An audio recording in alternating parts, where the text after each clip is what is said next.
Mga kaswerte, narito po ang ating paya at sumada para sa pitsada ngayong September 28, 2024. Via STL at Lotto po tayo. Pwede yan, all nations. So mga kaswerte, itong ating mga rumble numbers. Ayan, pakititigang mabuti. Piliin ng mga numero na sa tingin mo ilalabas diyan sa inyong lugar. Kung marunong ka magpaya at nandito ang iyong paya, sige lang, iyan ang piliin mo at iyan ang tayaan ngayong araw na ito. Ayan, meron tayong 27, 18, 19, 25, 8, 1, 16, 32, 34, 7. At para naman sa ating butas na numero, meron tayong 4 na butas na numero, 17, 9, 26, 33. So, yan ang ating rumble numbers at butas na numero. Para naman dito sa ating lucky pampiang. Ayan, meron din tayong lucky pampiang, dalawa lang.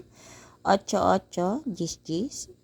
At sa ating lucky tips pares, may inihanda po ako dito ng 4 na pares.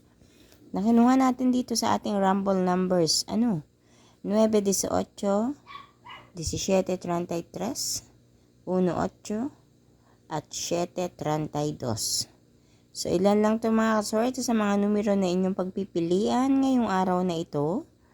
Naway makapili kayo ng mga tamang pares na numero na lalabas diyan sa inyong lugar. Paalala mga kaswerte, ito pong mga numerong ito hindi hinulaan dahil hindi po ako manghuhula. Ito po ay ginawa ng pamamaraan ng kalkulasyon na sinamahan ko ng paya at sumada. May payahan ako. May payahan akong pinagkukunan ng paya. So, kaya medyo marami-rami yan dahil syempre may paya at sumada.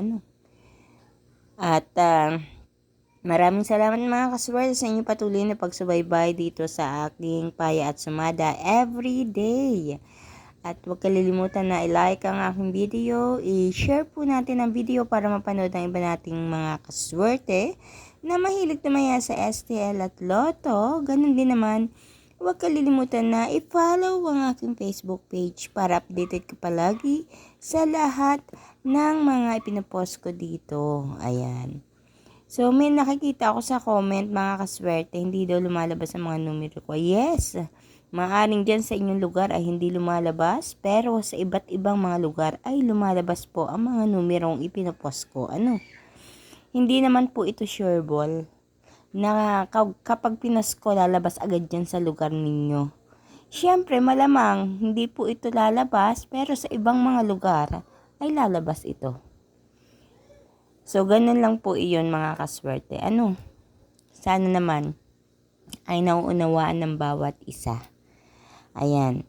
So mga kaswerte, once again thank you so much. Kita-kits po tayo hanggang sa susunod nating paya at sumada. Ingat po kayong lahat. God bless everyone.